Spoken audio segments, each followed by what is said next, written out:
I was parked under a streetlight outside her townhouse, the kind that flickers like a tired eye. The dash clock said 2 in the morning. My phone sat face down on the passenger seat. I had typed a message and erased it 3 times. The empty bubble on the screen felt louder than the engine. Years ago, I would have called twice. I would have argued with the silence as if it were a person. Tonight, I just watched the breath fog on the windshield, and I listened to my pulse like a drum in a locker room after the game. I had been here before in different zip codes and different seasons. A driveway in winter. A motel parking lot off the interstate. A sidewalk outside a diner where they refill your coffee without asking.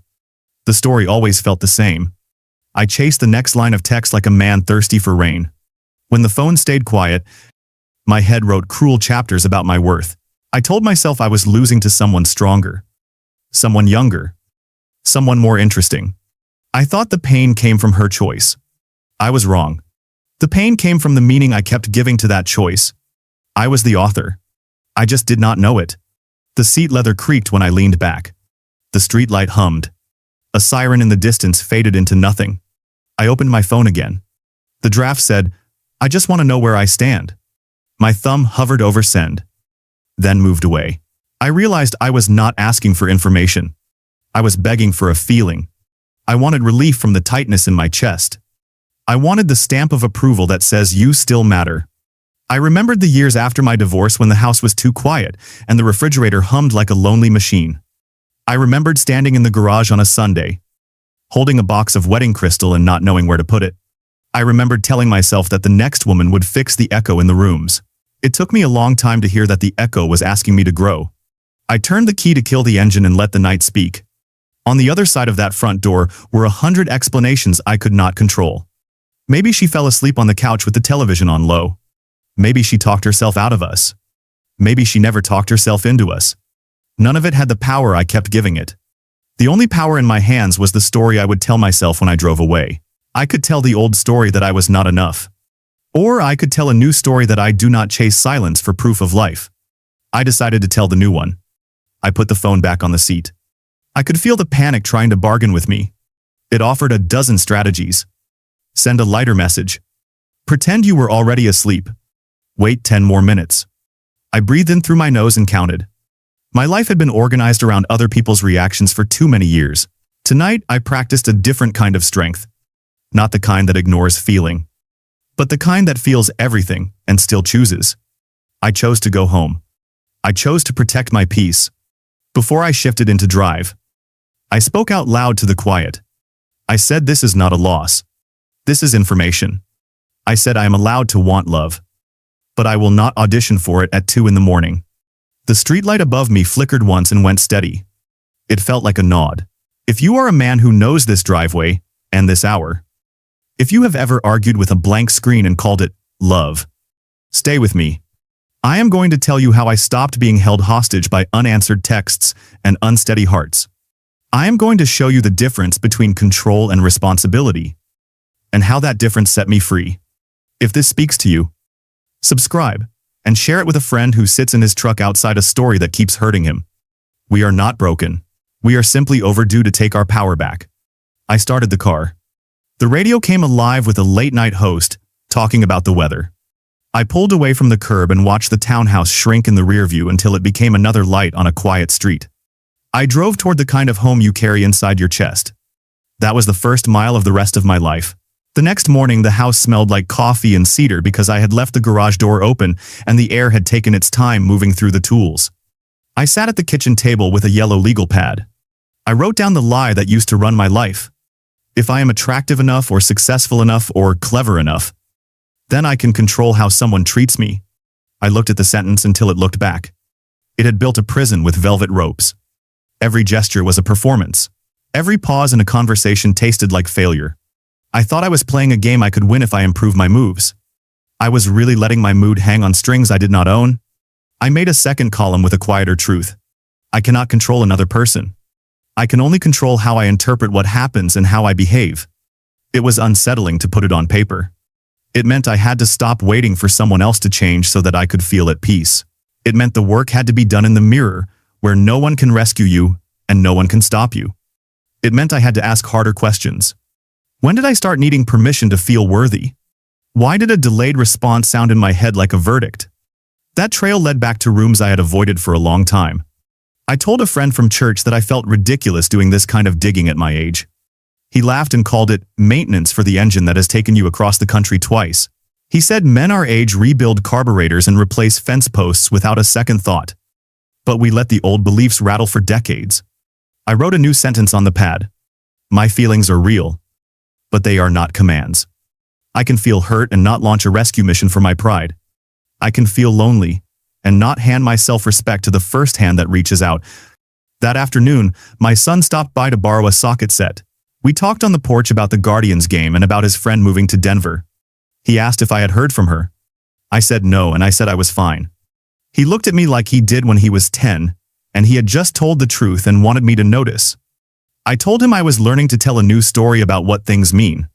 He nodded like he understood more than his age would suggest.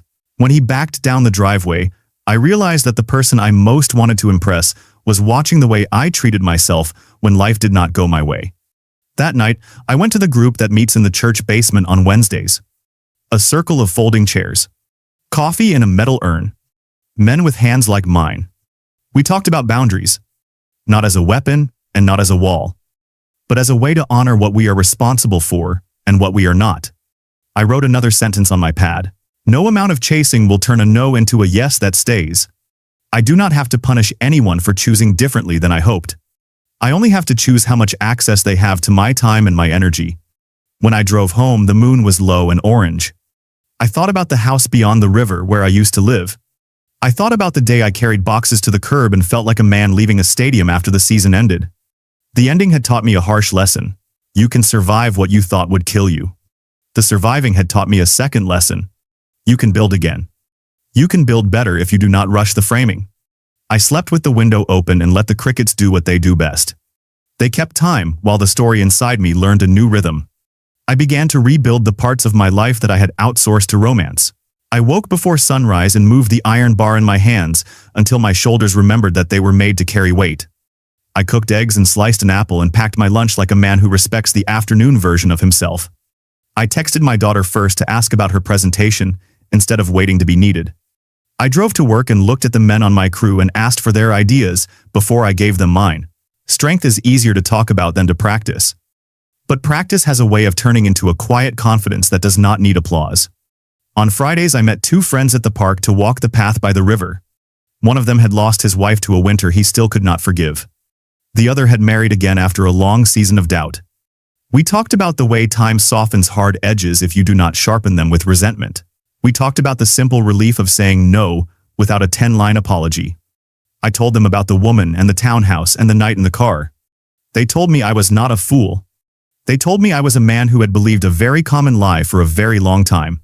We laughed, and the sound surprised us with how young it felt. On Sundays, I returned to the pew near the back. The sermon was about the prodigal son, but I heard a different parable. I heard a story about returning to yourself after years of living for the approval of towns you do not want to live in. I did not cry, but I let my throat stay tight without clearing it. I let the feeling be a guest instead of an intruder. I learned to treat discomfort like a teacher with a lesson plan. You listen. You write down what matters. You do not storm out because you dislike the homework. That posture changed the room inside my chest. When she finally texted me, it was a Tuesday. 2 lines that said, "Sorry for going quiet. Things have been complicated." The old me would have replied with 3 paragraphs. Each one a negotiation. The man at my kitchen table that morning wrote a different response. I said I appreciate the note. I am looking for clear and consistent. If that is not where you are, I understand. No pressure either way. I set the phone down and my hands did not shake. I did not wait by the window for a delivery that might never come. I made oatmeal and added cinnamon and ate it standing under the skylight. That afternoon I had a conversation with myself that I wish I had learned to have at 30. I asked, "What do you want?" I said I want partnership, not worship. I want connection, not control.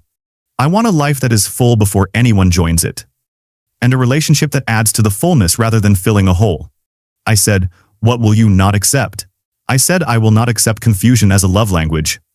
I will not accept silence that keeps my nervous system on a short leash. I will not accept versions of myself that apologize for existing. Writing it down felt like pouring a foundation that would not crack in the first hard winter. In the weeks that followed, I dated less often, and I lived more fully.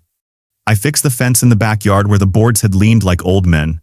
I changed the oil in a neighbor's truck because he was still learning the names of the tools. I took a Saturday and drove out to the lake, where my father used to bait hooks with a grin that made no promises.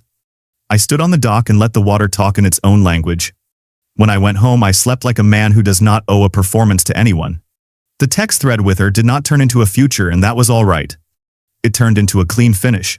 I did not pretend indifference, and I did not write a speech. I let it be what it was. Information, not indictment. I met someone new at the grocery store near the beans and the rice. We talked about summer tomatoes and winter soups. I did not elevate the moment into destiny. I let it be a small light on a normal day. I saved room for possibility without renting out my peace. The phone buzzed on a quiet Saturday while I was sanding a chair I found at a yard sale. It was my daughter. She wanted help assembling a bookshelf in her apartment. I loaded the chair into the truck and drove over. We spent the afternoon measuring and laughing at the way instructions assume you have 3 hands. When we were done, she leaned on the doorway and asked about my week. I told her it was simple and good. She said I seemed lighter. I said I finally stopped trying to control the weather and started carrying an umbrella. That evening, my friends came by for a cookout. Someone brought sweet corn, and someone brought a pie that tasted like August. We told the same stories we always tell. And I noticed the pleasure of a repeat. The sky went from blue to the color of steel, and then to a soft kind of lavender. I washed the plates and listened to the quiet house. And it did not sound lonely. It sounded like a place that welcomed me back. On Sunday morning, I saw her at the coffee shop.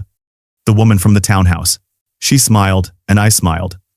And there was no rush to explain anything. She said she hoped I was well. I said I was. I meant it. We wished each other a good day. I walked to my truck and put the coffee in the holder. And I sat for a minute because I wanted to notice the difference. There was a time when that encounter would have bent my whole week. Now it fit into a single minute. And the minute was kind. I drove to the park and parked by the old baseball diamond. I got out and sat on the bleachers where the aluminum is warm even when the air is mild. I thought about the promise I made in the car on that first night. No woman will ever hurt me again. People will still make choices I do not prefer. They will still change their minds. They will still leave at times and arrive at times. That is the nature of being human. But the story I tell myself about those choices now belongs to me. I will feel disappointment, like a passing storm. And I will move my day forward. I will feel sadness like a tide that teaches you to respect the shore. I will carry my name the way a man carries a key that opens his own front door. If you have listened this far, and your own phone is sitting face down beside you, I want you to know this. There is a way to live that does not demand that anyone behave a certain way for you to be well. There is a kind of strength that does not posture or pretend. It is built in small rooms with honest sentences on a yellow pad. It is practiced at kitchen tables and church basements and park paths with men who are learning the same lesson.